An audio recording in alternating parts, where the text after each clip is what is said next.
So I'm going to go ahead and get us started. This is an information session about the PUC Alumni Teach Project.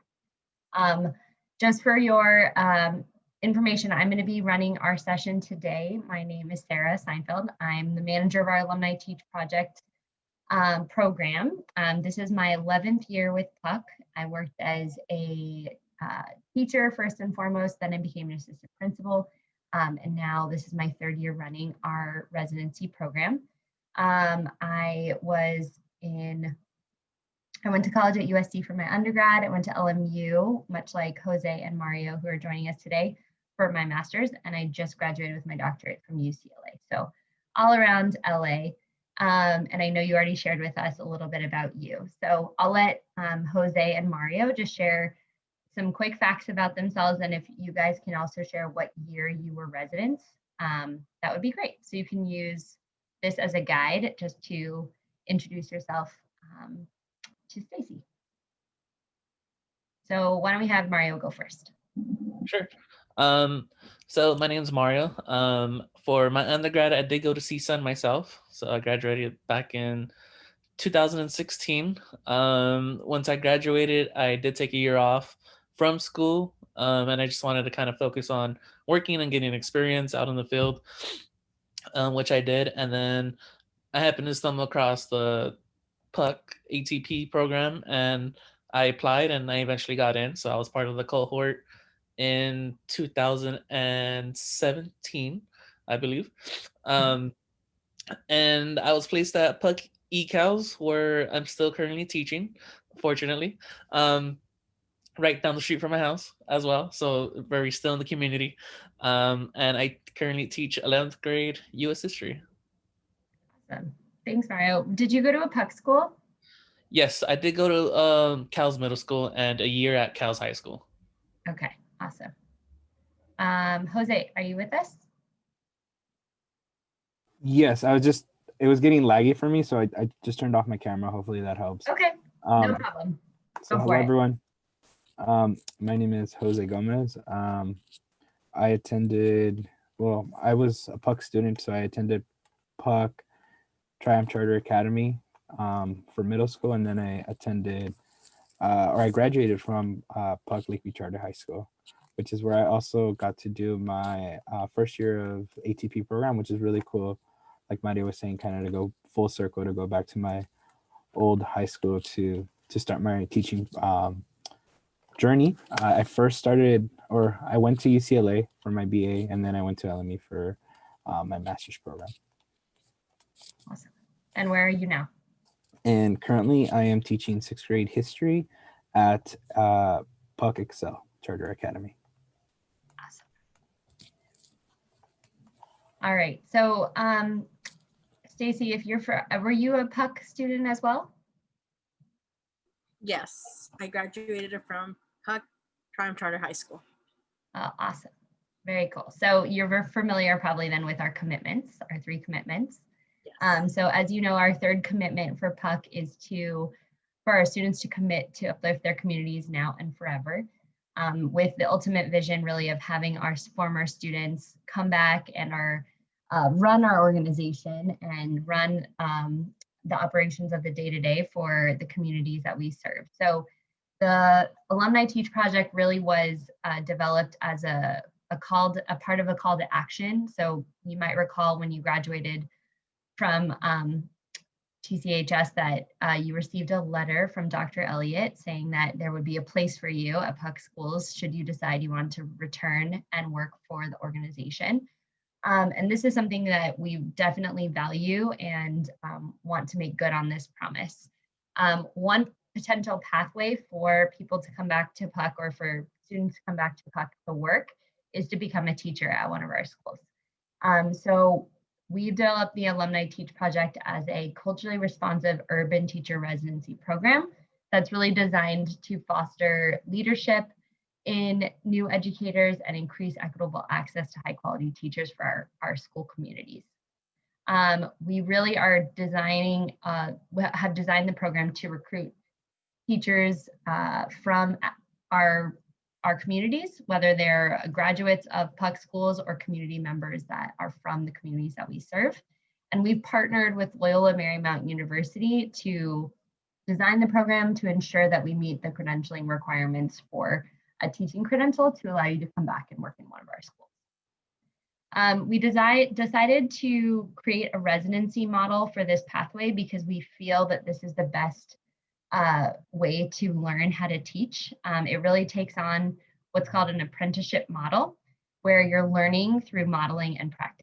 So like many other professions you can see here, whether it's cooking or becoming a doctor, there's a lot of benefit to watching an expert do the job before taking it on yourself, and then slowly taking on more and more responsibility as you go along. So our teaching preparation program is designed with this in mind.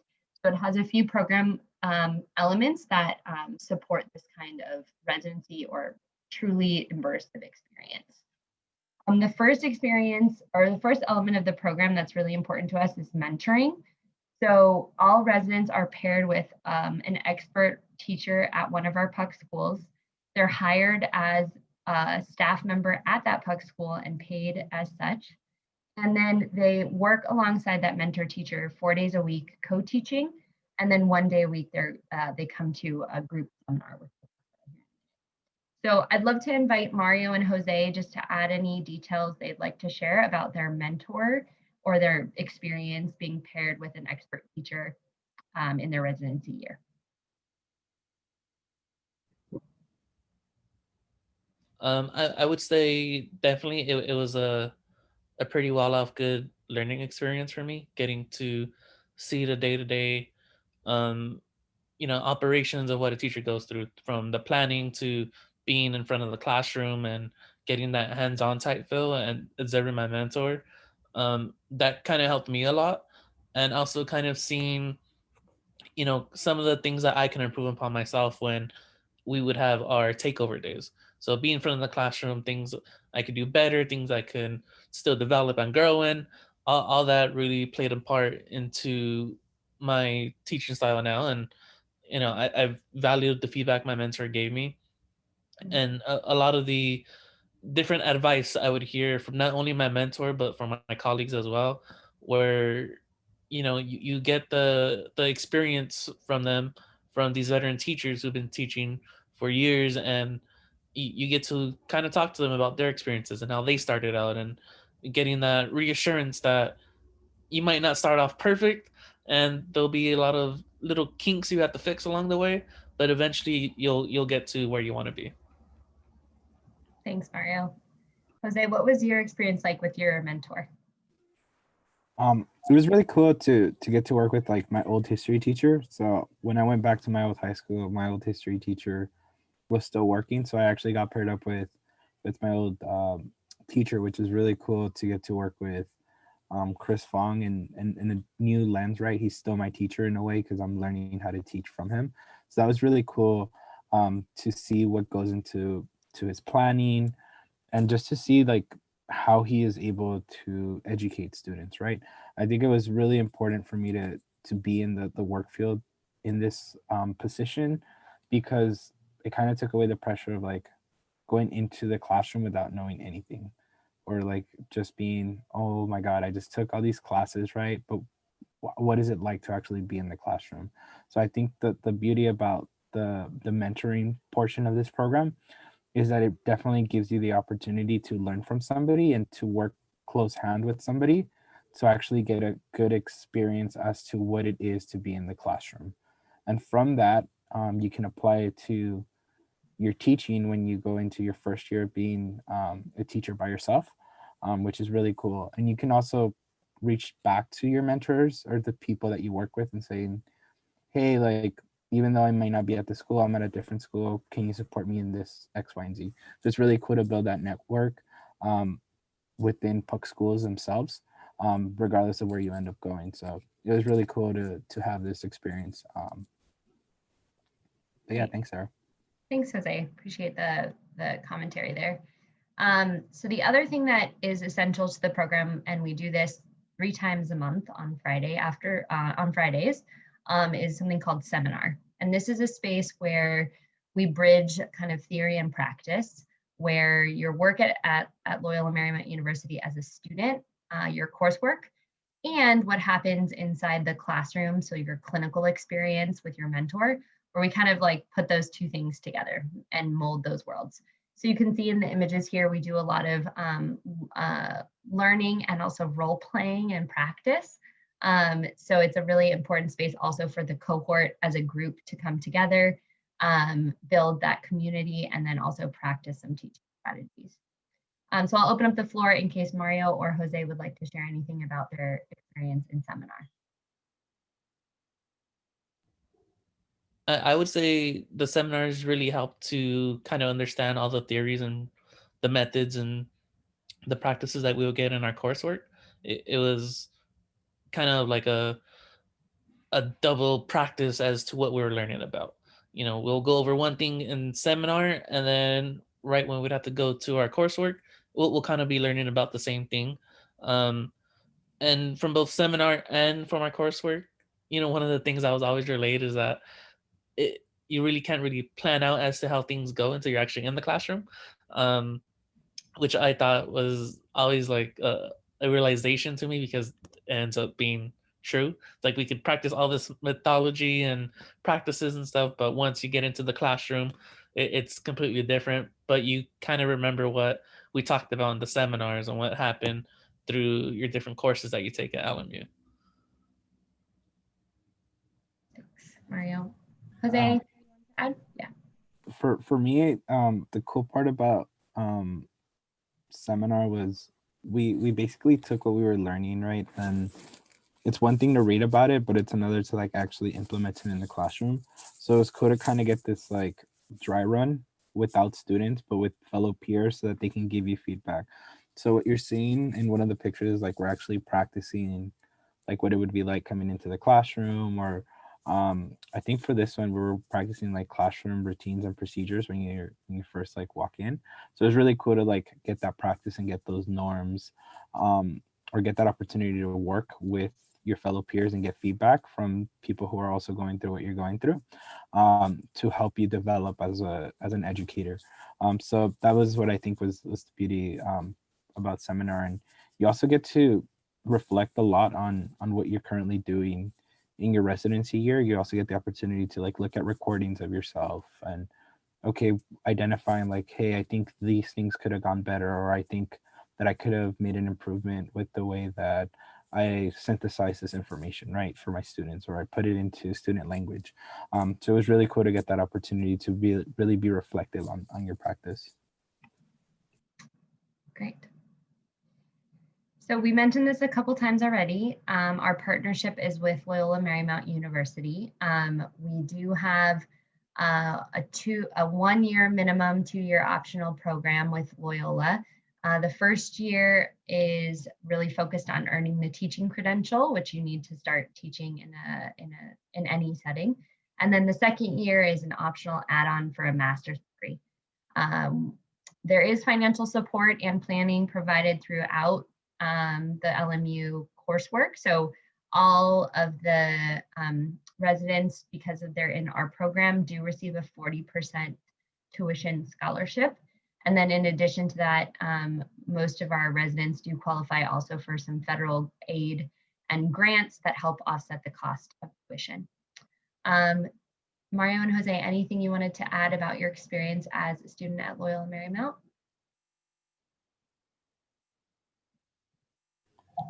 I mean, I can chime in, Mario, if you don't mind. I mean, I really enjoyed doing the master's program and the mentorship simultaneously, because I think and the teaching credential, because I think it allowed me to progress as an educator, because a lot of the master's itself focuses on the theory and teaching practices, and what is current research saying about best practices in the classroom. So it was really cool to actually get to learn some about these theories and about what these researchers are doing, and then seeing how it actually plays out in the classroom. So I really enjoyed the balance between the two, of getting to actually practice the skills that I'm learning, but also learn about different things and different theories, which I think is something that's unique to this program, right? Not a lot of programs give you the opportunity to in real time apply what you're learning into your practice, which is really cool.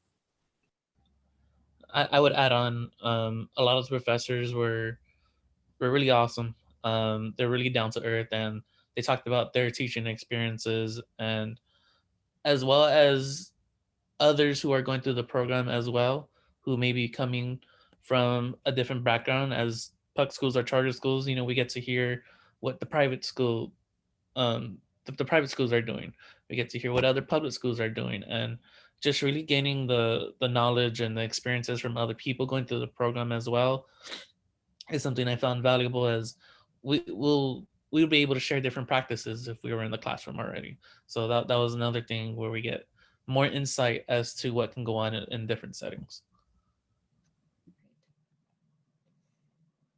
So I mentioned this a little bit already. So there's definitely a lot of benefit to going this particular pathway because of the scholarship that LMU offers, as well as the grants that you can have access to as well.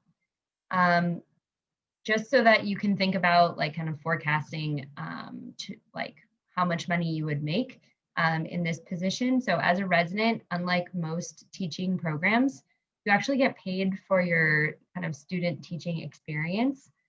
Most traditional track programs do not involve any sort of pay with student teaching. So that's definitely one of the benefits of doing a residency type model. And it is, you do get paid as if you were, you know, a full-time staff employee with benefits included in your pay. Once you complete your credential, you would be qualified then to have a significant raise in your pay. And then you kind of start at the baseline for the salary scale of a teacher in their first year of experience, which starts around $52,000. And then over time, you slowly increase your pay as you gain more and more experience, and potentially as you gain more and more course credits and professional development credits, which can increase your salary as well. All right, so how to apply. So the application process is pretty straightforward, but I'll just go over some of the details really quickly. In order to apply, Stacey, I know you're a sophomore, so it's great you're thinking about this now. So you would not be eligible quite yet. You would be eligible when you are going to receive your bachelor's degree. So in a year from now, you can think about this.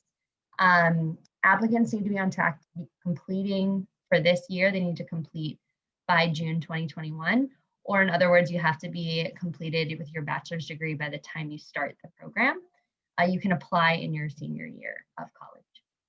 You must also have a GPA of 3.0 or higher in the last 60 semester credits or 90 quarter units earned.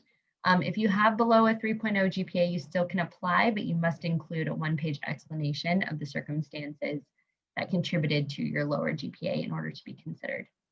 And then in addition, you must take and pass all 3 sections of the CBEST, which is a basic skills exam that includes math, reading, and writing. So that's something you can even start thinking about now that you could take at any time. It's good for up to 10 years. If you meet those minimum requirements, you can go ahead and go through the application process. The application process starts with some essay questions, which are posted on our website, as well as the submission of transcripts, 3 letters of recommendation, and if needed, a GPA written statement if your GPA is below a 3.0. After your application is accepted, you then, if you pass that first application review, you're then invited to an interview, which could be panel or most likely individual, which is really just focused on kind of why you wanted to become a resident and what your beliefs and values are around teaching and learning. You would also then do a demo lesson, which would include a 30-minute lesson to 10 to 15 students, where we would just go ahead and set you up with a lesson plan structure and then allow you to just showcase your work in front of a group of students. Shortly after that comes our acceptance letters. In terms of timeline, our first deadline is coming December 18th, so very shortly after this. Our second deadline is in February, and this is going to be the process for the coming years as well. And after we receive your application and you go through that interview process, typically we have our cohorts selected by the end of the middle or beginning of April, and then you would know kind of where you stand.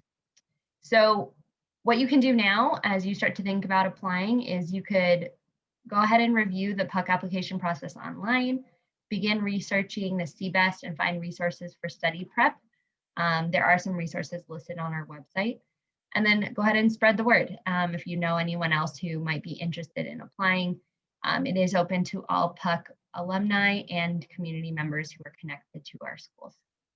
If you want to talk more, I'm going to go ahead and open it up now to questions and any other comments that we want to direct to Mario and Jose as our alums. So, Stacy, any questions? I would want to thank Mario and Jose and yourself for giving me like a little step to like knowing, because I know senior year they offer this, but I was actually out of town, so I didn't get the opportunity to get this lesson. But I want to thank you guys. And then the question I have is that, so I would basically apply senior year, correct? Yes. Okay. And then another question I have is, I was thinking about special education. Do you guys offer the residency program for that as well, or no? Yes, we do. We do. And there's a big need for special education teachers. So if that is something that interests you, yeah, we definitely have a pathway for you as well. Okay. Great. Yeah, my advice actually at this point in your in your studies would just be to really think about what content area you would want to pursue. And if special education is something that interests you, that's great. Getting having like a liberal studies background or something kind of more holistic is a good way to go. If you wanted to do a general education subject like history or science or math, then I would definitely recommend pursuing a major within those content areas so that you have that background knowledge, because you do have to take a subject specific exam. And Mario and Jose can also speak to that. Yeah, I mean, something that I was going to say was I actually applied as a senior in college. So I did that process of applying while you're still in school without having your degree. The best advice I can give you is, if you know you're going to apply for the ATP program, is start thinking about when you're going to take those initial tests that you need to take, like the CBEST, because if not, they're all gonna like lump up on you when the deadlines are coming up, and it's not going to be a good process. I know that for me, I know I waited to take my test, which I don't recommend you doing. Just try to space it out. Luckily, since you are getting this information before I did, right, in my timeline, like you can actually like plan it out and say like, hey, I want to take my test during these times, so that way by the deadline of the application, I meet all the requirements. Great. All right. Any other questions? I know I think Karen might have joined us. Yeah, I joined a little bit late. But thank you for letting me in anyways. So this Alumni Teach project, would you mind giving me a little overview? So Karen, I'm actually taking a recording of this, so I'm going to go ahead and post it, and then I'll send it your way so that you can get the full presentation. Okay, awesome. But we do have two alumni with us, Mario and Jose, if you have any specific questions about their particular experience, but I will definitely send you the presentation as well. Yeah, definitely. All right. Mario and Jose, anything else you would want to add as we speak to potential candidates? I would say be very grateful of the time that you have as a resident. It does go by fairly quick, and when you get into your first year, sometimes it's like, oh my goodness, what am I doing? And you're trying to catch up with planning and still finishing up your coursework and grading, and it does get a little overwhelming, but I mean, there's so many like great people here at PUC that will help you out whenever you need it. It's just more about of seeking that help before somebody like tries to ask you because they don't know what you're going through. And that's one of the things that, you know, I've learned along the way. The asking for help part goes a long way, and you start to, you know, collaborate with other teachers, and the whole work experience starts to become a lot better, and just the overall feel of being in the classroom, it starts to get to you more and more, where you start to feel more comfortable, and it kind of becomes a second nature. I know I haven't been able to do that just yet, but I'm starting to get to the point where, you know, I have my planning done. I know what I'm going to do in the classroom. It may not plan out the way I want to still, because I'm still figuring some things out, but I know that I'm still developing and I'm growing, and I have my colleagues to depend on, and, you know, I still have my mentor. Um, he's back working with me. So, you know, I'm still asking him some things, and, you know, we talk about the class and how things are going, and we kind of reminisce a little bit here and there about the residency days when I was his student teacher and he was my mentor and stuff too. So Nice. Thanks for sharing, Mario. Appreciate it. Jose, any other closing words? No, I don't think I have any right now. But Okay. thank you, Sarah, for the opportunity to. Yeah, no, thank you both so much for being with us today. I really, really appreciate your time. I know it's been a long day already of online teaching, so thank you so much for taking the time to be with us. And Stacy, you have my contact information should you have any further questions. And Karen, I will also make sure you get a copy of the recording today. And that's it for us. So thank you so much. Have a great rest of your night, everybody. And we'll be in touch soon. Thank you. Thank Thank you. you.